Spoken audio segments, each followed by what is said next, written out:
Hello my dear students. जैसा कि आप जानते हैं कि बहुपद के दो भाग ऑलरेडी हम कर चुके हैं। उसमें हम बहुपद के बेसिक कॉन्सेप्ट को लिया था मैंने। अब भाग थर्ड में बेसिक कॉन्सेप्ट के साथ एक्सरसाइज स्टार्ट करने जा रहा हूँ। ठीक है, आशा करता हूँ कि हमारे दो भाग में जो मैंने बताया है आप लोगों को समझ में आया होगा। ठीक है, तो टाइम को वेस्ट ना करते हुए हम बेसिक कॉन्सेप्ट के साथ बहुपद के बेसिक कॉन्सेप्ट के साथ आगे चल रहे हैं। ठीक है, तो इसका एक कॉन्सेप्ट जो छूट गया था वो था शून्यकों और गुणांकों के बीच में संबंध सत्यापित करना। तो शून्यकों लिखेंगे सभी लोग साथ साथ, शून्यकों तथा गुणांकों के बीच संबंध। शून्यकों तथा गुणांकों के बीच में संबंध किस तरीके से फाइंड करते हैं, आइए देखते हैं। सबसे पहला पॉइंट, अगर आपका बहुपद रैखिक है,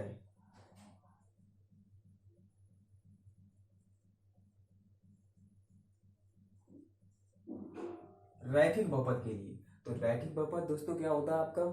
रैखिक बहुपद होता है जिसमें x की पावर 1 हो, जिसमें x की पावर 1 हो, रैखिक बहुपद कहलाता है। अब ये रैखिक बहुपद में शून्यक कितने होते हैं? इसमें जो शून्यक होते हैं, शून्यक होगा वो शून्यक इक्वल 1। इसमें जो शून्यक होता है वो 1 होता है।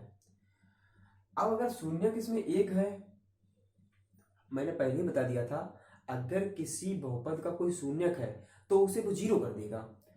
तो इसके इक्वल में हम अगर 0 करेंगे तो यहाँ पर आएगा ax इक्वल माइनस का b, इधर ले जाएंगे तो यहाँ पे x का मान आएगा माइनस का b अपॉन a।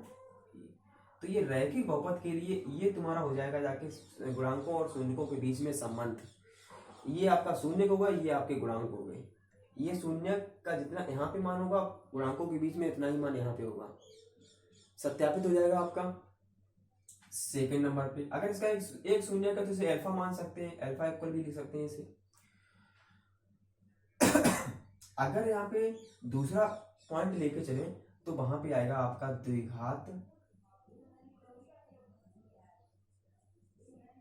द्विघात समीकरण, या इसे बोलते हैं द्विघात समीकरण या दो घाती समीकरण, बात एक ही है। तो द्विघात समीकरण क्या होता है तुम्हारा? ax स्क्वायर होता है plus bx plus c equal 0। इसमें जो शून्यक होंगे, दो शून्यक होंगे और दो शून्यक हम मानेंगे अल्फा और बीटा। इन दो शून्यकों की वजह से इसमें दो संबंध होंगे। कौन कौन से संबंध होंगे? सबसे पहले शून्यकों का योगफल, शून्यकों का योगफल,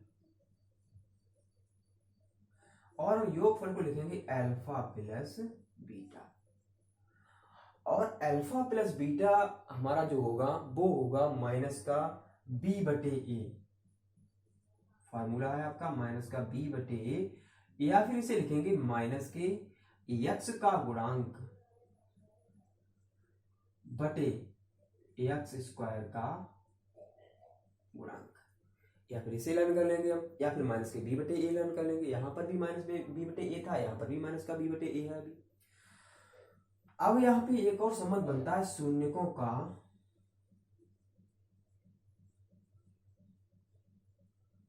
गुणनफल। तो शून्यकों का गुणनफल यहाँ पे इंटू मल्टीप्लाई का साइन लग जाएगा, गुणा का साइन लग जाएगा, यहाँ पे आपका आएगा c अपॉन ए, और c मीन्स होता है अचर पद, अचर पद अपान एक्स स्क्वायर का गुणांक। ये तुम्हारे द्विघात समीकरण के लिए हो गया। अब आप लोग साथ साथ नोट करते ही चल रहे हैं, ठीक है, तो ऊपर से मिटा दे तब तक। यहां पर हमें क्या करना है, अब मैं द्विघात समीकरण में अगर दो शून्य फाइंड है, अगर हमें अल्फा और बीटा मालूम है, ये एक्सरसाइज में दिया गया होगा आप लोगों के लिए, और ये कहा गया हो कि द्विघात समीकरण की रचना कर कैसे करेंगे हम। द्विघात समीकरण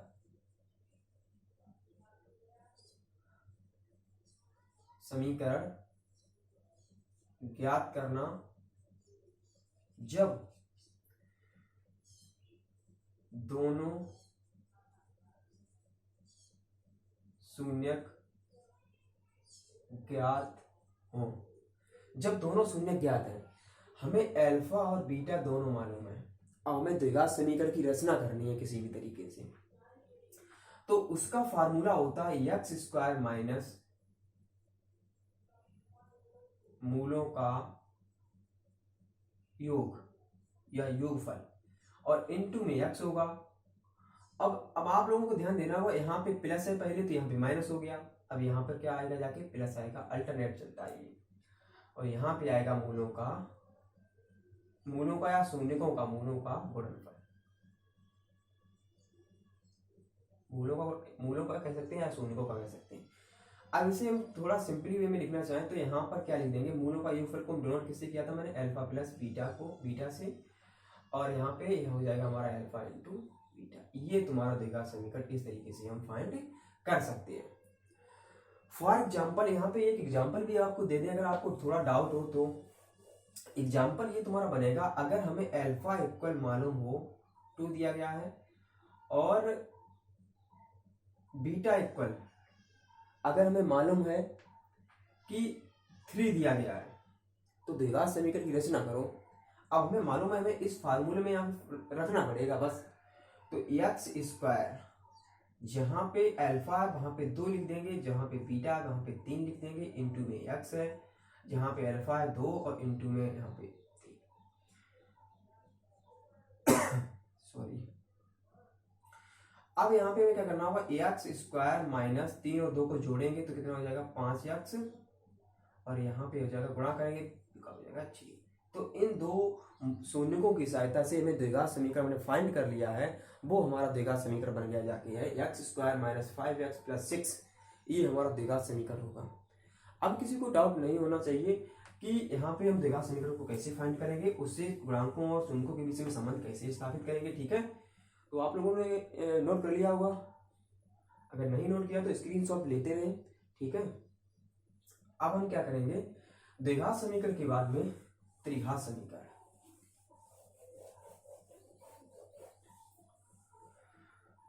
तो त्रिघात समीकरण के नंबर 3,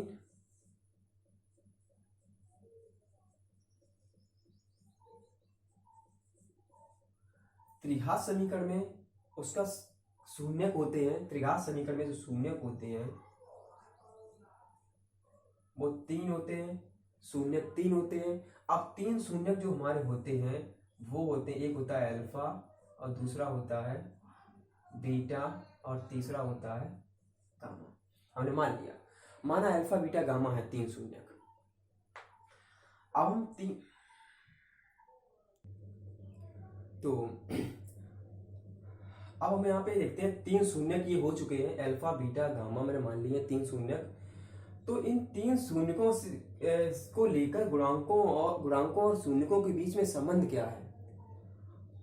अब यहाँ पे हम लिखेंगे संबंध, गुणांकों और शून्यकों के बीच में संबंध।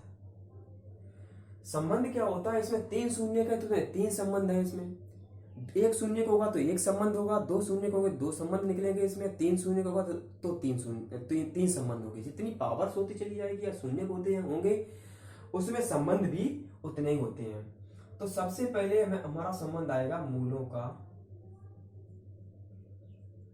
योगफल। मूलों का योगफल, और मूलों का योगफल ब्रैकेट में लिखेंगे alpha plus beta plus gamma, बराबर हमारा फार्मूला पहले होगा अगर हम त्रिघात समीकरण की बात करें तो ये होता है A X cube plus B X square plus C X plus D. मूलों का योगफल सभी का सेम होगा, माइनस का बी बटे। अगर इंग्लिश में याद करेंगे तो माइनस का बी बटे होगा, अगर हिंदी में याद करें तो हिंदी में थोड़ा डिफरेंस हो जाता है। तो माइनस का बी बटे ए, तो यहाँ पे आएगा तुम्हारा माइनस का बी बटे ए, या फिर यहाँ पे लिखेंगे एक्स माइनस एक्स स्क्वायर का गुणांक बटे एक्स क्यू का गुणांक, एक्स स्क्वायर का गुणांक बटे एक्स क्यू का गुणांक। अब इसके बाद में एक और हमारा संबंध आता है, दो मूलों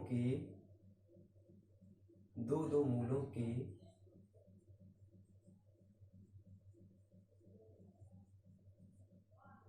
गुणनफलों का योगफल इक्वल टू में बी के बाद क्या आता है सी, अपान में सेम संख्या ही रहेगी, तो सी अपॉन ए। मूलों का गुणनफल सी अपॉन ए, सी मीन्स एक्स का गुणांक बटे एक्स क्यू का गुणांक। पहले माइनस आता है, फिर यहाँ पे प्लस आएगा, अगली बार माइनस आएगा। ठीक है, तो यहाँ पर दो मूल लिखेंगे कैसे, अल्फा बीटा, एक बार हम अल्फा बीटा ले लेंगे, फिर बीटा गामा ले लेंगे, फिर गामा अल्फा ले लेंगे, इस तरीके से लेंगे हम। तो सबसे पहले alpha beta, alpha into beta plus beta gamma plus gamma alpha, ये आपके हो गए दो मूलों के गुणनफलों का योगफल। तो ये आपका हुआ जाके सी अपॉन ए। इसके बाद में आपका थर्ड संबंध इसमें आता है मूलों का गुणनफल, तीनों मूलों का गुणनफल।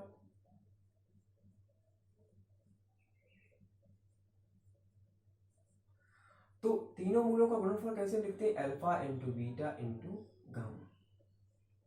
तो इसका आपका जो बनेगा जाकर बी बटे ए, फिर सी बटे ए, फिर आएगा क्या डी बटे ए, वो भी माइनस प्लस माइनस। ये आपका ये फार्मूला हो जाके, इसका मतलब अचर पद बटे एक्स क्यू का गुणांक। तो इसके बाद हम क्या करेंगे, मैंने तीनों संबंध यहाँ पे फाइंड कर लिए। अब ये पता लग जाएगा, मैं तीनों संबंध तो पता लग गए हैं। अब तुम्हें अगर क्या शून्य मालूम होंगे और तुमसे ये कह दिया जाएगा कि शून्यकों की सहायता से समीकरण, त्रिघात समीकरण ज्ञात कीजिए, तो शून्य ज्ञात होंगे तो त्रिघात समीकरण कैसे बनाएंगे। अब यहाँ पे लिखेंगे यदि शून्य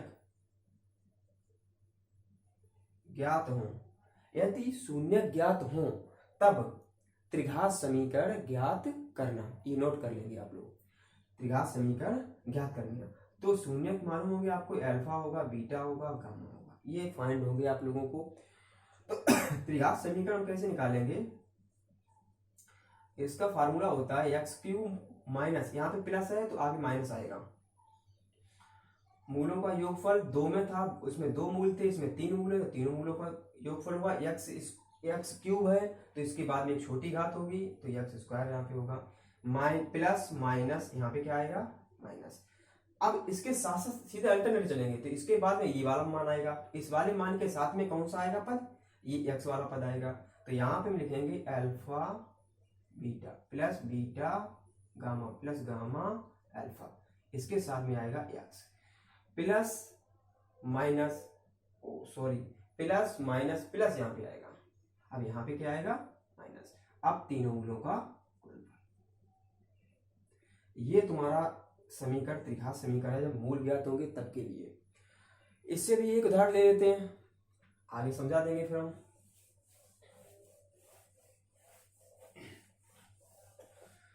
जब तीनों शून्य मालूम होंगे, मान लीजिए मैंने अल्फा इक्वल टू 1 है, बीटा इक्वल टू यहाँ पे 2 दिया गया है, और गामा इक्वल टू यहाँ पे 3 दिया गया है। तीनों मूल मैंने मान लिया अल्टरनेट, ठीक है। अब हमें समीकरण बनाना है, तो एक्स क्यूब माइनस प्लस के बाद माइनस अल्फा बीटा गामा, तीनों को ऐड कर दो यहाँ पे 1 + 2 + 3। अब इनटू में एक्स स्क्वायर है आपका प्लस अल्फा बीटा, यानी मतलब इन दोनों का मल्टीप्लाई।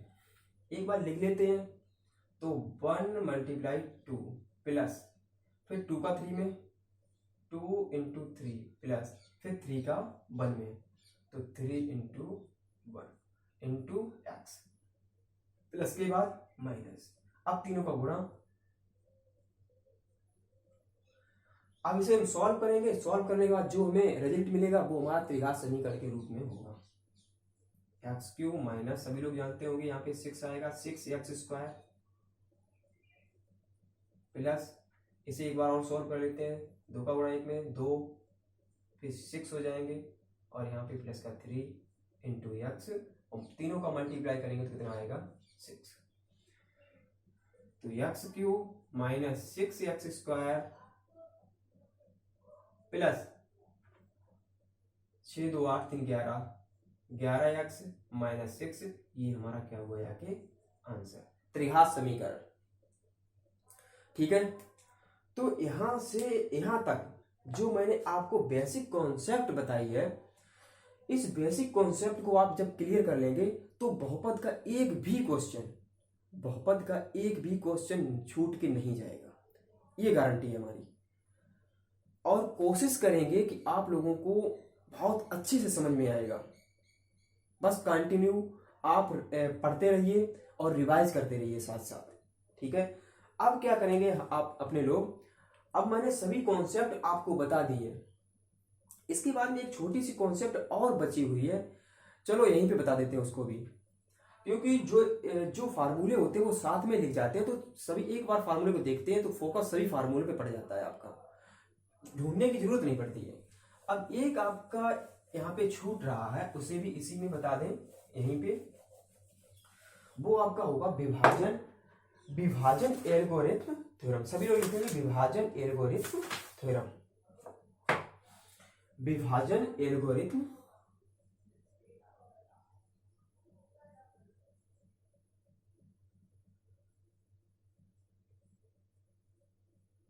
विभाजन एल्गोरिथम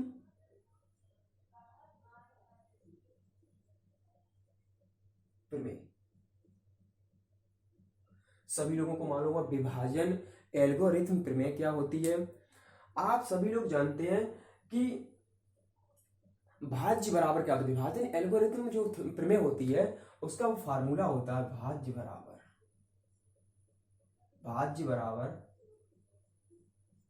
भाजक गुणे भागफल धन शेषफल। ये तुम्हारी प्रमेय होती है विभाजन एल्गोरिथम प्रमेय। भाज्य बराबर भाजक गुणे भागफल धन शेषफल। अगर हम भाज्य को मान लें px और भाजक को मान लें qx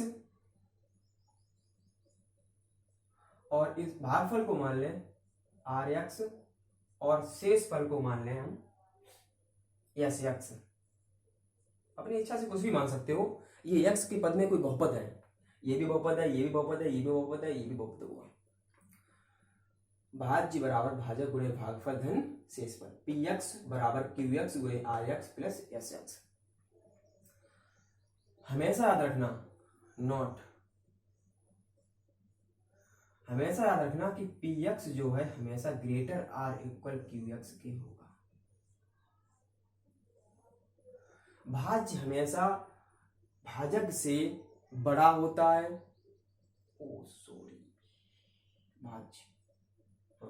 भाज्य हमेशा भाजक से बड़ा होता है और उसके बराबर भी हो सकता है।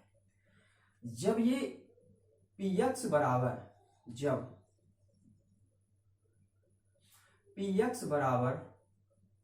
qx होगा तब sx इक्वल 0 होगा। आप लोग जानते होंगे कि अगर ये भाज्य जैसे हम भाग दे रहे हैं, एग्जाम्पल यहाँ पे देख लो, जैसे यहाँ पे लिखा हुआ है 12, यहाँ पर भी हमने 12 लिख दिया, ये इसके बराबर है, तो शेषफल क्या आएगा देखो पहले। शेषफल आपका 0 तो आएगा। जब ये बराबर है तो शेष पर क्या हो जाएगा, एस एक्स क्या हो जाएगा, शून्य हो जाएगा। और बस मुख्य बात ये है कि हमेशा पी एक्स जो है, भाज्य जो है, भाजक से बड़ा होता है और बराबर भी हो सकता है। कुछ कंडीशन ऐसी होती है बराबर भी हो जाता है, ठीक है। तो आप लोगों को ये मतलब माइंड में सेव करके रखना है कि ये एल्गोरिथम थ्योरम होती क्या है, किस तरीके से इसे हम फाइंड कर सकते हैं, ठीक है। तो ये आपका ये सब, अब आपके सभी बेसिक कॉन्सेप्ट यहाँ पे क्लियर हो चुके हैं। अब इससे रिलेटेड जो एक्सरसाइज 2.1 मैं स्टार्ट कर रहा हूँ, वो भी आपकी जो बुक है एक्टिव एनसीईआरटी बेस्ड है, एक्टिव चित्रा की, और जो इसके राइटर है अजय कुमार अग्रवाल। तो ठीक है, एक्सरसाइज निकालते हैं सभी। तो exercise NCERT based Ajay Kumar Agrawal और चित्रा की। तो सभी लोग एक्सरसाइज निकालेंगे। तो एक्सरसाइज 2.1 का क्वेश्चन नंबर फर्स्ट, बहुत सिंपल क्वेश्चन। एक्सरसाइज 2.1 तो बहुत ही simple, is very simple exercise. इस पूरे चैप्टर में सबसे सरल। तो एक्सरसाइज 2.1 स्टार्ट नाउ। तो एक्सरसाइज का जो फर्स्ट क्वेश्चन है, एक्सरसाइज का जो फर्स्ट क्वेश्चन है वो फिगर के ऊपर बेस्ड है। आपको मात्र ये बताना है कि इसमें शून्यकों की संख्या क्या है, और शून्यकों की संख्या आपको मैंने पहले बता दिया था, फिगर में देखकर हम बता सकते हैं शून्यकों की संख्या क्या हो सकती है। और आप लोग जानते हैं शून्यकों की संख्या, जो ग्राफ बनता है 2D जो ग्राफ 2 डायमेंशनल जो ग्राफ बनता है निर्देशांक ज्यामिति में, जैसा भी ग्राफ बनेगा एक्स अक्ष को जहां पर टच करता है और जितनी जगह पे टच करेगा शून्यकों की संख्या उतनी हो जाएगी। सिंपल सी बात है। आप जैसे ही हम बोर्ड पे लिखेंगे आप लोग बता दोगे कि शून्य किसमें कितने होंगे। तो पहला यहाँ पे है जो ग्राफ बना हुआ है। तो ये जो आपका बना हुआ ग्राफ, तो यहां पर सभी लोग, ठीक है। तो ये क्वेश्चंस हैं आपके first, second, third, fourth, fifth और सिक्स क्वेश्चन मैंने आपके लिए होमवर्क के लिए दे दिया है, छोड़ दिया है। वो आप अपने बुक में देखेंगे और जब डाउट होगी तो पूछ लेंगे, ठीक है। तो इसमें हमें क्या करना है, फाइंड ये करना है कि शून्यकों की संख्या क्या है। यहाँ पे लिखेंगे हम शून्यक, हमें शून्यक पूछे गए हैं, तो शून्यक यहाँ पे कितने हैं। अब आप लोगों के माइंड में ये आ चुका होगा कि इसमें ये मतलब जो लाइन, सीधी लाइन है, ये एक्स अक्ष को कहीं पे टच कर रही है। तो आपके दिमाग में चला होगा कि नहीं टच कर रही है। तो जो एक्स अक्ष को कहीं पे टच नहीं कर रही है तो इसके शून्य क्या हो जाएंगे, 0। इस वाले फिगर पे आते हैं, यहां पर शून्य क्या होंगे, ये लाइन एक्स अक्ष को कितनी जगह पे टच कर रही है, मात्र एक्स अक्ष को यही इसी पॉइंट पे तो टच कर रही है, तो इसका शून्य क्या हो जाएगा, 1। आगे इसमें शून्यकों की संख्या कितनी है, यहां पर एक यहां पे टच कर रहा है ग्राफ, यहां पे 3 जगह पे टच कर रहा है, तो इसमें शून्यकों की संख्या हो जाएगी 3। इस वाले क्वेश्चन में देखते हैं, इसमें जो शून्यक है, अब आप लोग माइंड में आ चुका होगा कितने शून्यक हैं। इसमें 2 जगह टच कर रहे हैं, इसमें शून्यक 2 हो गए। इस वाले ग्राफ में बताइए शून्यकों की संख्या क्या है। यहां पर देखिए, एक यहाँ पे टच कर रहा है, यहाँ पे टच कर रहा है, यहाँ पे टच कर रहा है, यहाँ पे टच कर रहा है, तो इसके मतलब शून्यकों की संख्या यहाँ पे 4 हो गई। अब जब शून्यकों की संख्या 4 होगी, अब आपसे ये पूछ रहे, ये ग्राफ जो बना हुआ है कितने घात के समीकरण, बहुपद का ग्राफ या समीकरण का ग्राफ है। तो आप लोगों के माइंड में यही होना चाहिए कि इसमें शून्य 4 है, तो इसमें 4 घात का ये समीकरण होगा, उससे ये ग्राफ बना हुआ है, ठीक है। अगर यहीं पे हम ये बता दें, क्वेश्चन नंबर सेकंड में ये कहा गया है, ये फर्स्ट क्वेश्चन नंबर के पार्ट थे। क्वेश्चन नंबर सेकंड में ग्राफ जो बना हुआ है वो, इसमें 2 पार्ट है, क्वेश्चन नंबर सेकंड में भी 2 पार्ट है। फर्स्ट पार्ट में ये ग्राफ जो बना है वो इस टाइप से बना हुआ है, दूसरे वाले चतुर्थांश में इस टाइप से ग्राफ बना हुआ है। ये x होती है, ये y h होता है। ये x डैश है, ये ऋणात्मक है, ये y है, ये ऋणात्मक है। तो इसमें ये कहा गया है कि y बराबर जो gx का ग्राफ नीचे दिया गया, y बराबर इन्होंने मान लिया ये gx है, और gx का मतलब ये यहाँ पे लिख दिया है। अगर y बराबर y का जो मान है x के पदों में है, अगर यहाँ पे हम लिख दें x बराबर gy, ठीक है, तो इसका मान थोड़ा चेंज हो जाएगा। कैसे हो जाएगा, तब हम y h पे देखना स्टार्ट कर देंगे। अभी फंक्शंस तुम्हारा किस में है, x के पद में है। x के पद में जब फंक्शंस होता है तो उसमें x की h को देखना पड़ता है। तो यहाँ पर जब gx लिखा हुआ है, इसमें यह कहा गया कि वास्तविक शून्यों की संख्या काउंट कीजिए। तो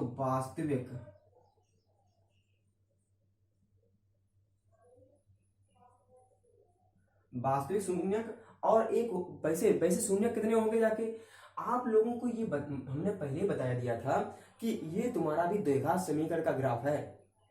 द्विघात समीकरण का ग्राफ तुम्हारे 3 टाइप से बनते हैं। एक जगह पे, 2 जगह पे कट करेगा, ठीक है, इस तरीके से बनेगा एक जगह पे, जो मतलब 2 जगह पे कट करेगा।